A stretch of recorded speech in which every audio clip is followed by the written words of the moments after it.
The Toronto Raptors have a huge decision to make with an upcoming contract, and if things go wrong, it could have a devastating impact on the team. Let's get into it.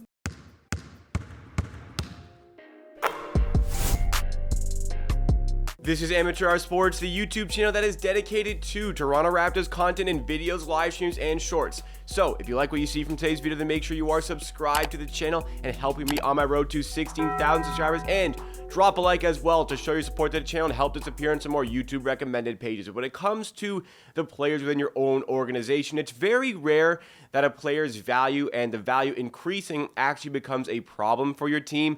But that's the current situation with the Toronto Raptors and star forward OG Anunoby. Coming off of an excellent season where he finally made an all-defense team, OG is 1 year away from hitting the free agent market, and there really isn't anything that the Toronto Raptors can do about it. And it is very much turning into a major problem the team needs to sort as soon as possible. We don't want a repeat of this summer where Fred VanVleet, a very valuable player, walks away for free, especially with a player of even higher value than Fred VanVleet with OG, who was getting offers of 3 first-round picks at the 2023 NBA trade deadline, and if he hit the trade block again this summer, I have a suspicion he would land even more than just the 3 first-round picks. But the Raptors were content and adamant on keeping the player even through the Damian Lillard trade saga, and could this be a decision that they come to regret? The real struggle behind OG's contract and getting the player to potentially extend in Toronto comes from actually another thing that should be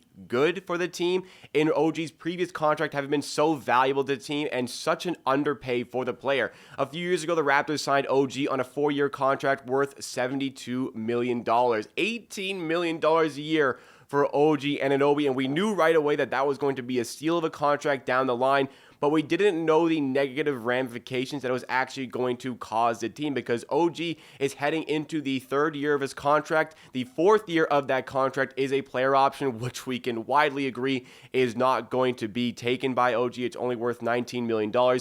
He is bound to get a lot more if he does sign an extension or if he does test that free agency. But because that contract was such an underpay for the player, there is only a certain percentage more the Raptors can go on his next contract when it comes to extending him. And that number right now, that figure heading into the season, is $117 million over the next 4 seasons, according to Mark Stein. Now, the problem is, that's a great figure to get OG Anunoby on, by the way. The problem is, he is bound to get more if he tests free agency, and he's bound to get more from other teams, and either the Raptors do want to keep him, he would be better off going into that free agency and getting that bigger payday from the Raptors. So, the Raptors really have their hands tied here. They are unable to supply OG with a sufficient extension offer, so OG is naturally going to go into free agency. And the value, as I mentioned, is becoming a major problem here because it just continues to grow, and people are very much starting to recognize just how good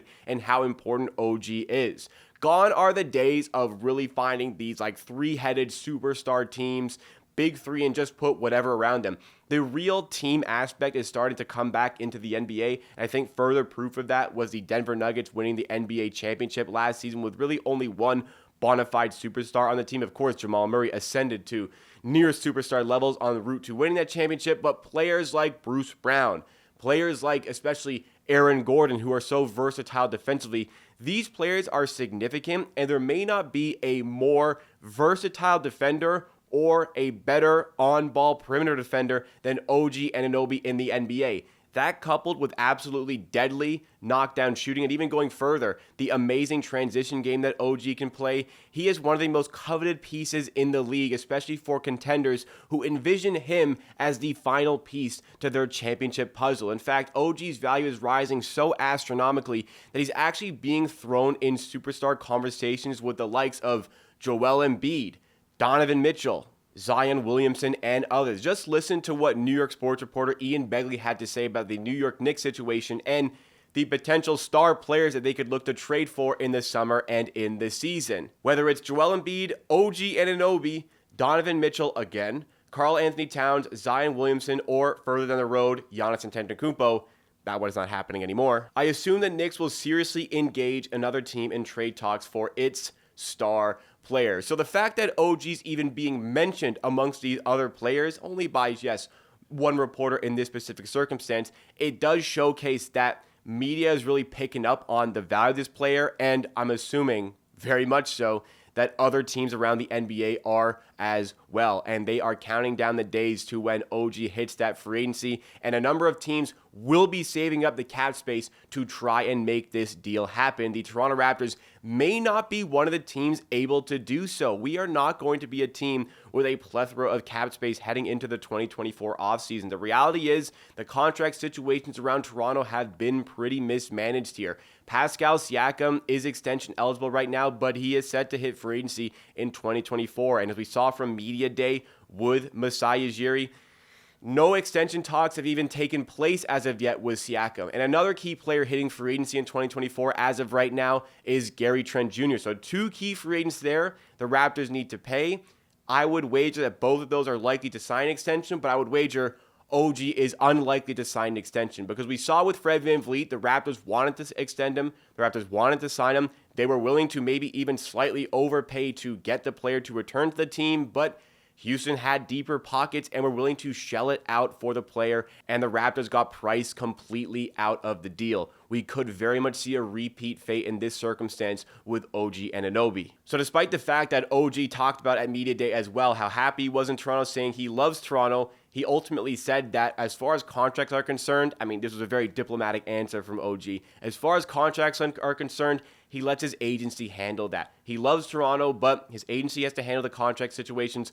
All the player has the power to do is go out there on the court, play basketball, and do his best for the team. And after a wonderful season last year, we're expecting maybe even further improvements for OG this season, maybe with a higher offensive involvement, with a different coach, with a pass-first mentality rather than Nick Nurse's offense last year, which was very isolation-driven for Siakam and VanVleet. We could see even more from OG this season, and we could see even higher numbers, which only drives up his value even further. The Toronto Raptors are facing a horrible situation right now with all of these players being on expiring deals, but in particular, the one that scares me the most absolutely has to be OG Anunoby in this circumstance, especially when there were opportunities to cash in on that value. The player being upgraded in value, continuously upping his own value, should not be a problem for your organization, but there needs to be a better handling of assets here. There was an opportunity to cash in big at the 2023 trade deadline when much of the fan base felt as though taking a step back